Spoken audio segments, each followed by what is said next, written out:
Selamat pagi pemirsa. Kasus dugaan korupsi fasilitas kredit yang menjerat mantan Direktur Utama PT Sritex Iwan Setiawan Lukminto menyeret perhatian publik. Bersama dengan dua pejabat bank, Iwan kini ditahan terkait kredit dari Bank DKI dan Bank BJB senilai hampir 700 miliar rupiah.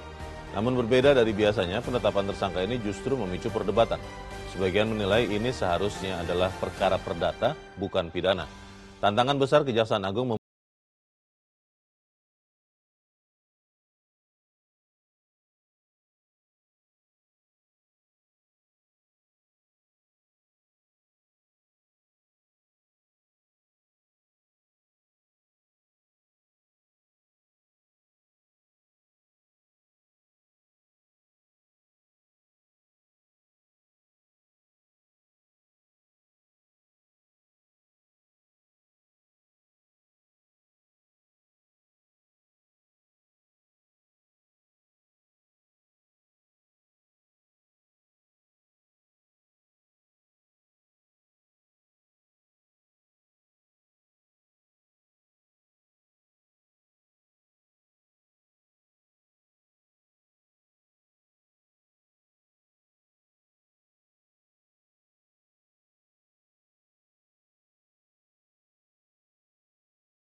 apakah benar aliran dana itu hanya dipakai untuk kepentingan Sritex atau kepentingan-kepentingan di luar itu yang memperkaya diri sendiri atau orang lain.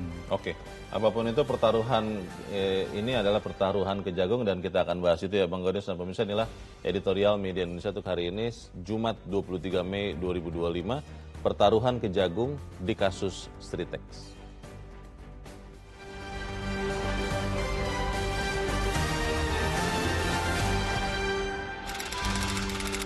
Pertaruhan Kejagung di kasus Sritex.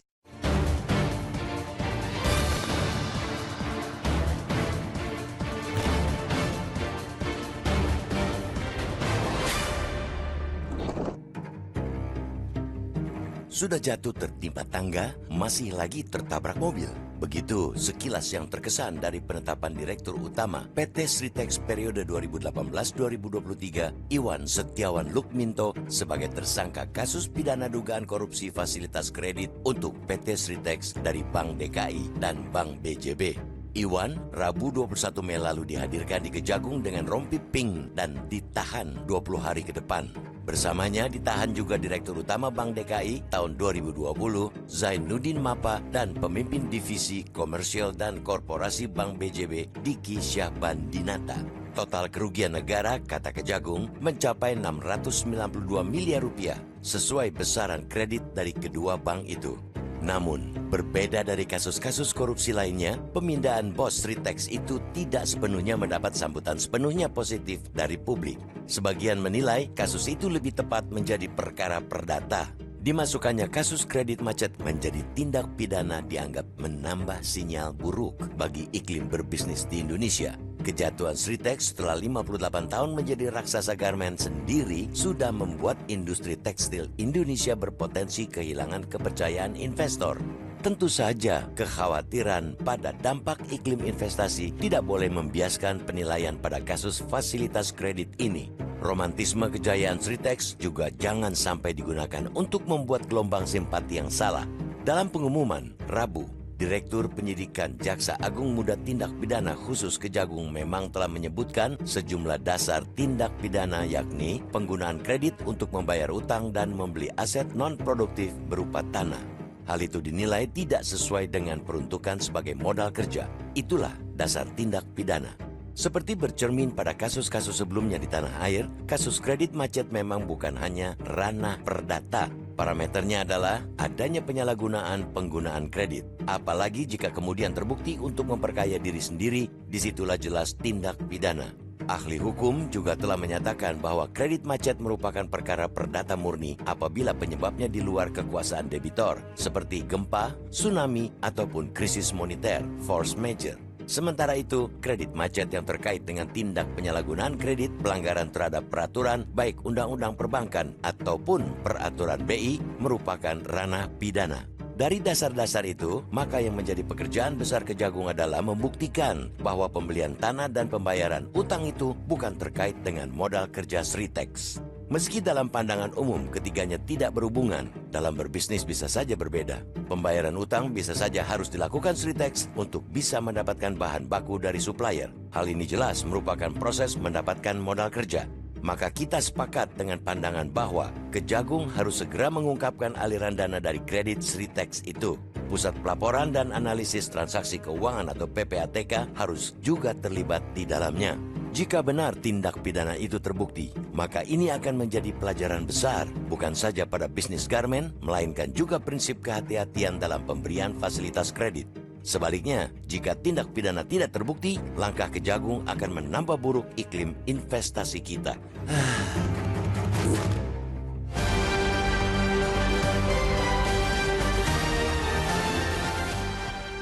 Di bagian berikut Anda bisa ikut menyatakan pendapat Anda terkait editorial pagi ini. Pemirsa, untuk saat ini tetaplah bersama kami.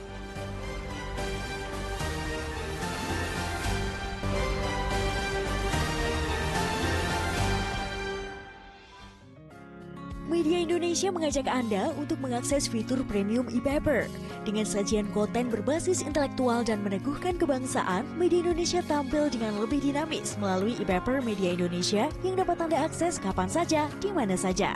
Caranya mudah, download aplikasi Media Indonesia di Android atau ketik link epaper.mediaindonesia.com atau bisa scan QR Code pada layar kaca Anda. Klik tab e-paper di bagian samping layar tablet Anda, daftarkan data diri, serta pilih paket perlangganan e-paper Media Indonesia sesuai dengan kebutuhan Anda. Nikmati juga bonus spesial tambahan 4 halaman rubrik fokus setiap hari. Semua bisa Anda dapatkan hanya di e-paper Media Indonesia. Untuk informasi lebih lanjut, hubungi customer service di nomor 0811 1201 2018 atau kunjungi media sosial @media Indonesia.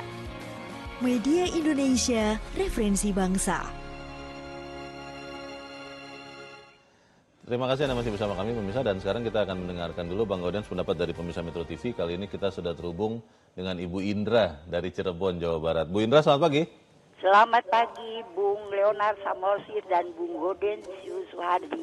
Assalamualaikum warahmatullahi wabarakatuh. Metro TV. Waalaikumsalam warahmatullahi wabarakatuh. Bagaimana Bu Indra, ini bisa jadi korupsi, Ya. tapi jangan-jangan bukan korupsi kalau memang hanya kesepakatan para pihak. Menurut Ibu bagaimana Bu? Iya, itu Bung Leo, dalam keseharian di masyarakat bawah ini ya, banyak yang tadinya hukum pidana malah dalam tanda kutip ditolong untuk kasusnya menjadi hukum perdata supaya ya. bisa diselesaikan dengan secara baik-baik. Nah ini kami yang di bawah ini mendengar kasus Sritek ini sebagai hukum perdata awalnya ya.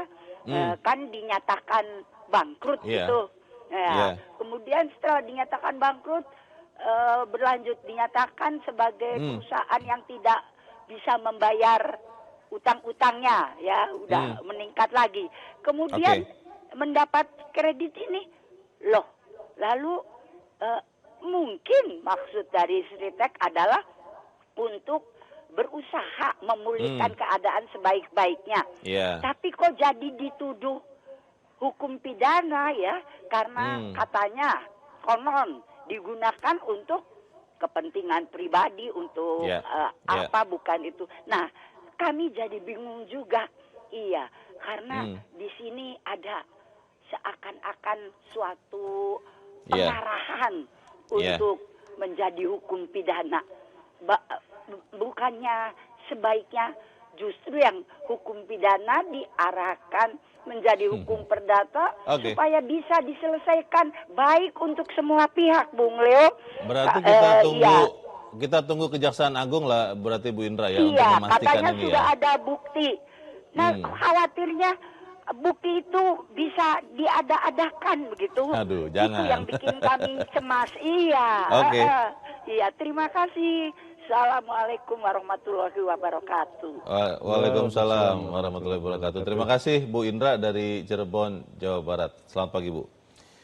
Buktinya bisa jadi diada-adakan. Wah, jadi masyarakat ada yang berpikir seperti itu. Bagaimana nih Bang Gaudens? Kalau kemudian ternyata ini adalah perdata murni, Kejagung harus mundur dong.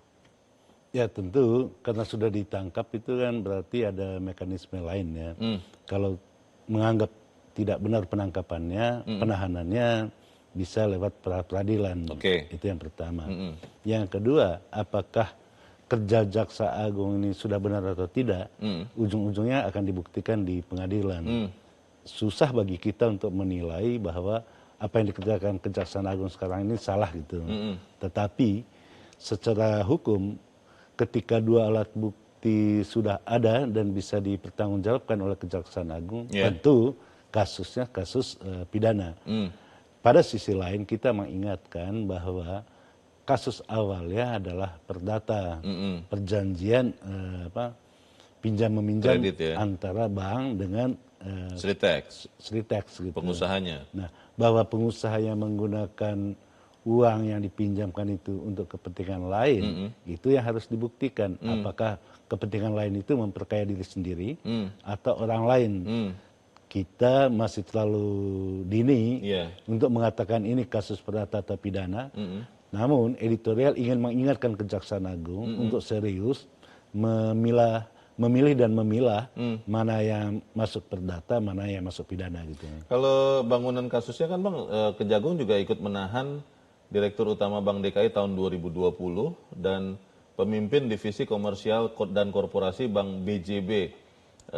Kalau melihat banknya ini kan, ini bank-bank daerah yang notabene dimiliki oleh pemerintah daerah.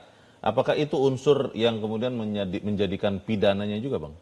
Di dalam penjelasan Kejaksaan Agung, pemilik sumber dana dua bank yang disebut tadi, Bank DKI maupun BJB itu disebut oleh Kejaksaan Agung sebagai uang negara. Sehingga ada unsur kerugian uang negara ketika uang ini dikucurkan tanpa melalui ada pemenuhan syarat-syarat peminjaman seperti adanya kolateral. Disitulah titik Jaksa Agung masuk untuk menyatakan ini pidana gitu. Ada kerugian negara, korupsi. Kalau melihat prosesnya Bang, apakah ini tidak akan mengganggu proses penyelesaian kasus Sritex ya? Beberapa pihak khawatir ini kan mereka sedang, maksudnya termasuk yang ditahan sedang berusaha menyelamatkan Sritex. Lah ini ditahan bagaimana ceritanya? Ya tentu di sini butuh kebijakan Kejaksaan Agung untuk memilah-milah kasus gitu. Jangan sampai kasus utama yaitu kasus pilotnya Sritex tidak ditindaklanjuti, yang rugi nanti ya karyawan. Ada 11.000 karyawan yang bekerja di sana dan mereka sekarang itu sedang menunggu-nunggu apa yang diberikan oleh bekas perusahaan mereka itu untuk karyawannya. Gitu. Kita tentunya menunggu langkah Kejagung, tapi pertanyaan berikutnya Bang, kalau misalnya ya benar-benar tidak terbukti bahwa pemberian fasilitas kredit itu ada unsur pidananya, tidak terbukti bahwa ada unsur merugikan keuangan negara, ini artinya nanti batal kasusnya atau apa? Tapi kita bahas di bagian berikut dan bisa tetap bersama kami, Editorial Media Indonesia segera kembali.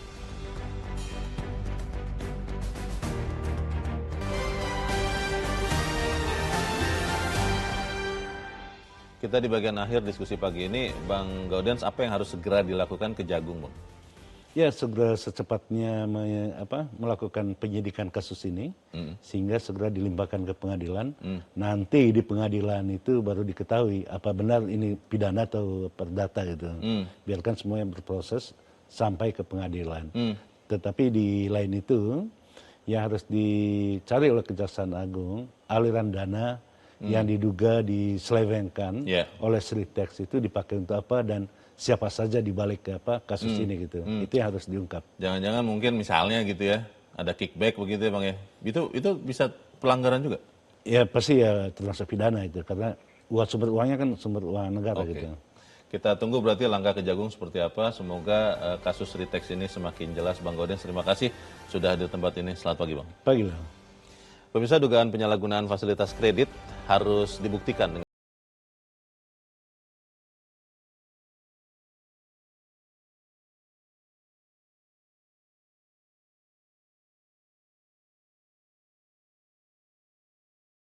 Media Indonesia untuk pagi ini. Terus jaga kesehatan Anda, terus jaga nurani Anda. Selamat pagi, sampai jumpa.